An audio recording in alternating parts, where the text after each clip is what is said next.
सवाल आया, एक तस्वीर भेजी गई जिसमें एक लड़की जीन्स टी शर्ट में है और लिखा है लड़कियों सावधान रहो। क्यों? व्यवस्था विवरण 22 का 5 इस प्रकार से कहता है कि स्त्रियों को पुरुष का पहरावा नहीं पहनना चाहिए और पुरुषों को स्त्रियों का पहरावा नहीं पहनना चाहिए। परमेश्वर को सख्त नापसंद है। सही है।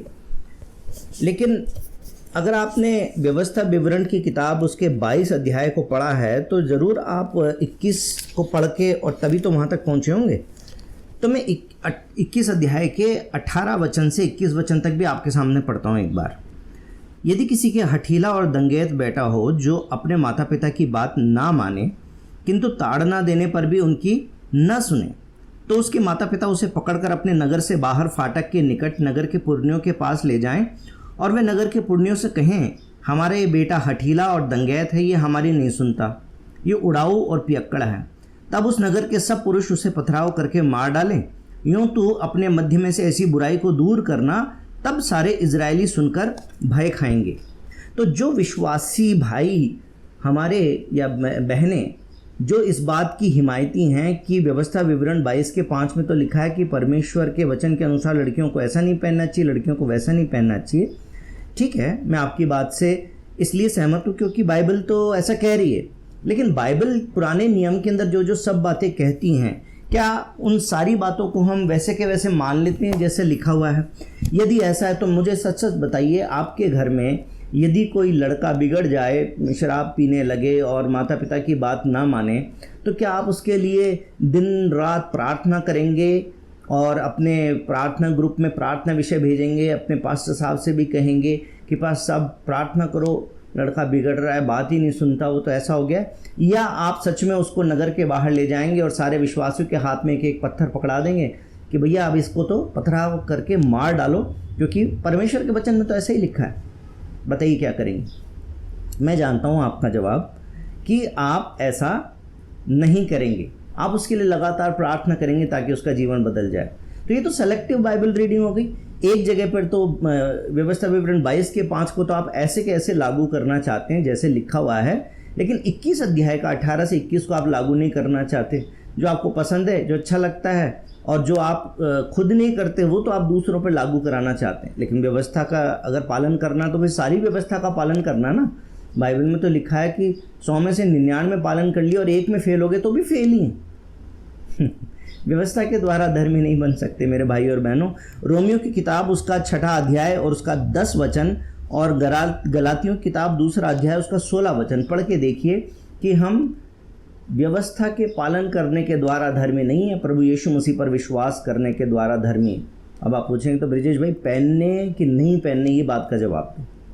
ठीक है, मेरा तरीका थोड़ा सा अनकन्वेंशनल है। देखिए 1960 से लेकर 1980-85 के बीच में जो लोग पैदा हुए होंगे उनके सामने अगर एक डायलॉग लिखा हुआ आए, रिश्ते में हम तुम्हारे बाप लगते हैं, तो जैसे ही आप उस डायलॉग को पढ़ेंगे तो अंदर से आपके अंदर स्वतः ही इस डायलॉग को सुनने का जो तरीका वो ऐसा होगा, रिश्ते में तो हम तुम्हारे बाप लगते हैं, है ना?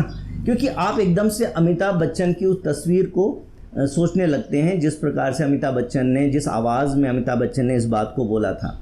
हो सकता है आपको कोई भी इस बारे में प्रेरित नहीं कर रहा है कि आपको ये डायलॉग बोलना है, लेकिन अंदर से जब आप सुनते हैं तो आपको वैसे ही सुनाई देता है। मैं ये क्यों बोल रहा हूँ?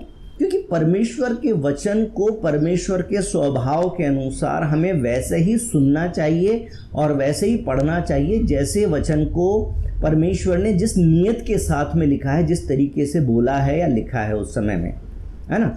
पुराना नियम आज हम विश्वासियों के लिए परमेश्वर का स्वभाव बताने वाला वचन है। हम पुराने नियम में से सारे सिद्धांत नहीं निकालते हैं, बल्कि पुराने नियम से हम परमेश्वर के स्वभाव को समझते हैं और उसके हिसाब से नए नियम के विश्वासी हैं, अनुग्रह के द्वारा जीवन बिताते हैं। हम उसको समझकर, परमेश्वर के स्वभाव को समझकर तब अपने जीवन में उन बातों को लागू करते हैं।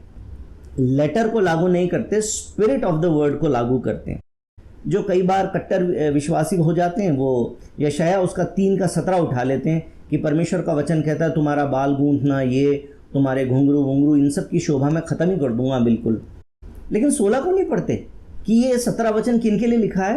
उन औरतों के लिए जो आंखें मटकाती हैं, जो घुंघरू इसलिए चमकाती हैं ताकि किसी को लुभाएं, किसी को आकर्षित करें। उसी प्रकार से मेरे भाई और बहनों, इस वचन को जब हम पढ़ते हैं तो इसको नए नियम के रेफरेंस में पढ़ना चाहिए कि जैसे पहला तिमुथियुस उसके दूसरा अध्याय के 4 वचन से आगे और पहला पत्रस 3 अध्याय के 3 वचन से आगे जो महिलाओं के लिए बड़े क्लियर इंस्ट्रक्शंस लिखे हैं कि कैसे कपड़े नहीं पहनने और क्या नहीं करना, तो वहाँ पर हम इस बात को समझते हैं कि अंदरूनी खूबसूरती इम्पॉर्टेंट है, बाहरी खूबसूरती इम्पॉर्टेंट नहीं है।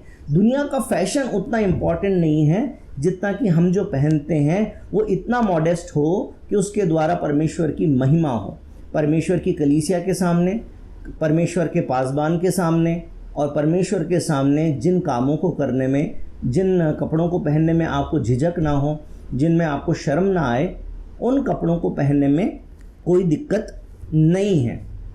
लेकिन इसका मतलब ये है कि हमें सोच विचार करके और फिर उस काम को करना चाहिए, वो चाहे कपड़े पहनना हो चाहे जो भी हो, है ना। पहला कुरिन्थियों में 6 अध्याय और उसके 10 के 31 को आप पढ़िए, क्या लिखा है? तुम खाओ पियो जो भी करो। ये नए नियम का परमेश्वर की जो नियत है, स्वभाव है ये कि खाओ पियो चाहे जो भी करो, कपड़े पहनो, इसलिए करो कि उसके द्वारा परमेश्वर की महिमा हो। तो व्यवस्था विवरण 22 के 5 को फिर से पढ़ें तो क्या लिखा हुआ है? कोई स्त्री पुरुष का पहरावा ना पहने, न कोई पुरुष स्त्री का पहरावा पहने, क्योंकि ऐसे कामों के सब करने वाले तेरे परमेश्वर यहोवा के दृष्टि में घृणित हैं। तो क्या करना चाहिए? क्या मनसा है परमेश्वर की? मनसा परमेश्वर की है कि भैया तुमको आदमी बनाया है तो आदमी की आवाज़ बोलो, आदमियों वाले कपड़े पहनो, आदमियों वाला स्वभाव दिखाओ। उसी प्रकार से स्त्रियों को परमेश्वर ने स्त्री बनाया, स्त्रियों वाले कपड़े पहनो, स्त्री वाली आवाज़ में बोलो, स्त्री के समान व्यवहार करो। परमेश्वर ये चाहते हैं ताकि उसके द्वारा कहीं पर भी कोई कन्फ्यूजन ना हो, कोई गलत नियत से किसी को लुभाने के मकसद से कोई काम ना करे, क्योंकि जो खुद किसी काम को करने के द्वारा पाप करे या किसी और को पाप के लिए प्रेरित करे तो वो पहनावा गलत है। अब चाहे वो आदमी औरत का पहन के करे या फिर औरत कम कपड़े पहने जिसके द्वारा वो किसी को आकर्षित करे और किसी के मन में पाप का भाव उत्पन्न हो जाए, ऐसा काम ना करें। परमेश्वर की महिमा जिनसे हो उन कामों को करें। गलातियों 3 उसका 28 एक बार पढ़ के देखिए, देख क्या लिखा हुआ है। लिखा है, अब न कोई यहूदी रहा न यूनानी, न कोई दास न स्वतंत्र, न कोई नर न नारी, क्योंकि तुम सब मसीह में एक हो। देखिए, हम जब मसीह में नए नियम में चलते हैं तो इसका मतलब ये है कि हम अब नर और नारी के हिसाब से डिवाइड करके नहीं देखते, बल्कि परमेश्वर के वचन को अपनी आत्मा पर लागू करके देखते हैं। चाहे हम आदमी हो चाहे औरत हो, हमारे जीवन के द्वारा परमेश्वर की महिमा होनी चाहिए। इसलिए ऐसे कपड़े पहने जो मॉडेस्ट हों, जो देखने में सुंदर हों। अब मान लीजिए आदमी आदमी के कपड़े तो पहन रहा है परंतु फटे हुए पहन रहा है, लड़की लड़कियों के कपड़े पहन रही परंतु फटे हुए पहन रही। पुराने ज़माने में आप देखेंगे कि लबादे जैसा ही कपड़ा औरतें भी पहनती थी, लबादे जैसा ही कपड़ा आदमी भी पहनता था, परंतु दोनों के अंदर एकदम स्पष्ट पहचान हो, इसलिए किस प्रकार की चीज़ें उनको पहननी चाहिए, किस प्रकार का उनकी सजावट होनी चाहिए, वो सब क्लियरली लिख दिया ताकि कोई भी कन्फ्यूजन ना हो। आज लड़कियों के कपड़े बिल्कुल अलग स्टाइल के हैं, लड़कों के कपड़े बिल्कुल अलग स्टाइल के हैं। यूजुअली वो दोनों एक दूसरे के कपड़ों को नहीं पहन सकते और पहनते भी नहीं। हाँ, आप बोलेंगे जीन्स पहनते हैं, और ये किसने बताया आपको जीन्स सिर्फ आदमियों के लिए है?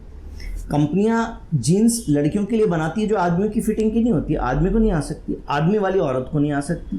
टी शर्ट एक कंपनी बनाती है जो लड़कियों के लिए, वो एकदम लड़कियों की फिटिंग की है, लड़कियों के कलर्स हैं, लड़कियों के ही तरह के उसमें टेक्स्ट लिखे हुए हैं और डिज़ाइनिंग, और लड़कों के लिए जो है वो लड़कों की तरह के बने हुए।